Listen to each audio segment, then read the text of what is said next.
There's a story from the life of David that I always just love, and it's our introduction to David in 1 Samuel 16. The prophet Samuel comes, and he is come to the house of Jesse to anoint the next king of Israel.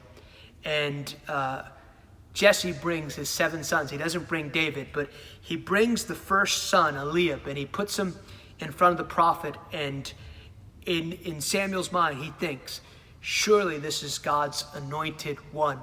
And it illustrates to me just an exceeding profitable principle for us today as believers. And it's this: Samuel was literally God's voice in the earth at the time. And 1 Samuel 3 verse 1 says, God let none of Samuel's words fall to the ground. But even this great prophet of the Lord, this mouthpiece for God, is maybe just thinking in his mind, look at Eliab, he's got it all together. This has got to be the one. And it illustrates two ways that knowledge functions in this world. We have sensory knowledge, which is absolutely needed at creation. Adam had sensory knowledge. He could taste of the fruit. He could see that Eve was beautiful. He could see that the grass was green. And he had these senses given to him by God.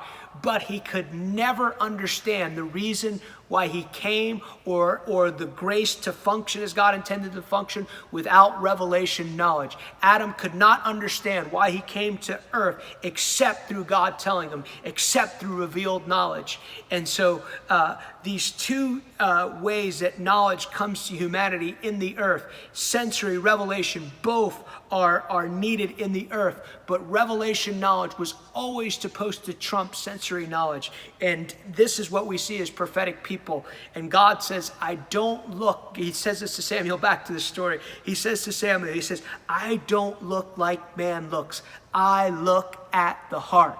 You can't see somebody's heart unless it's by revelation knowledge. And that's the way we're supposed to live.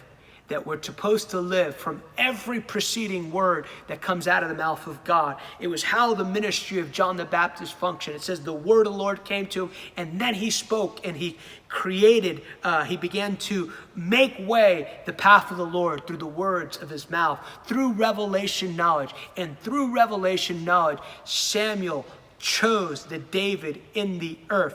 In fact, Jesse brings all his sons before the prophet of the Lord. And Samuel, thank God, he says, is there someone else? We need people operating by revelation knowledge. It is the way that Jesus taught us that he would build this church. Flesh and blood has not revealed this to you, Peter, but your Father revealed knowledge has given this to you in heaven. And on revelation, I will build the church. So I bless you today to not allow sensory knowledge to override revelation knowledge. We're a people of revelation. We're in a season of unprecedented revelation where the secrets of the mysteries of the kingdom of God are opening to the people of God. So I bless you to walk by faith and not by sight. We will never change the world unless we're defined by revelation knowledge as Jesus was.